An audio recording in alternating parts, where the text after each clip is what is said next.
it's hard to find a lot of sectors that are underappreciated these days. There's a lot of money out there looking at the small cap space. It's be lovely to go out and find all these hidden gems that no one's had a look at. It's just, that's not the sort of market we're anymore. It is well researched. There's a lot of people out there kicking tyres. So, it's hard to look at a specific sector and think that's underappreciated. But one company that, we think is underappreciated in terms of what's happening is Cleanaway. Why we like Cleanaway is basically they've just bought one of their biggest competitors in the industry, which is Tox. You had ACCC approval late last month, and that was, one of the things the market was uncertain of is whether that would come through, because you've had two of the bigger players in, what's a pretty small industry want to get together, and, there was some uncertainty whether the ACCC would allow that. But the ACCC have come and said, we appreciate this is, in some areas it's probably going to lessen competition.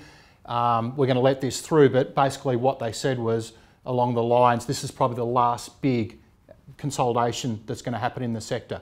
So what that's meant is that Cleanaway has bought one of its bigger competitors.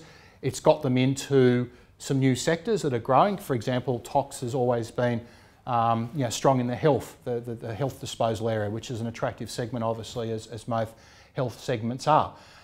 So there's top line synergies, but more importantly, what Cleanaway have said is that they think over the next 2 years they can take $35 million of annualised synergies out of the business.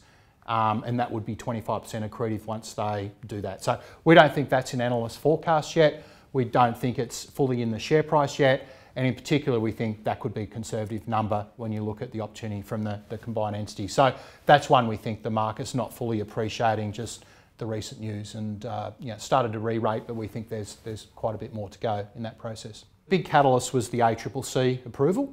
And then the subsequent approval from Tox shareholders for the deal to happen. So that was quite crucial, and the share price has sort of been on a nice upward appreciation since then. So look, firstly, we think that's got more to go, and secondly, as I said, over the next 6-12 months, it is definitely news on the synergies. And even if you look at Cleanaway's core business, it is a very, very resilient business, and it's prudent to have some of those type businesses in your portfolio at the moment. If you look at waste disposal, very counter-cyclical, still going to have waste to pick up regardless of what happens. 80% of their revenues are recurring, so always nice to find that degree of recurring revenues in a business. So very, very good core business, good management, but in particular, why we like it is just the benefits of the Tox acquisition that has happened relatively recently.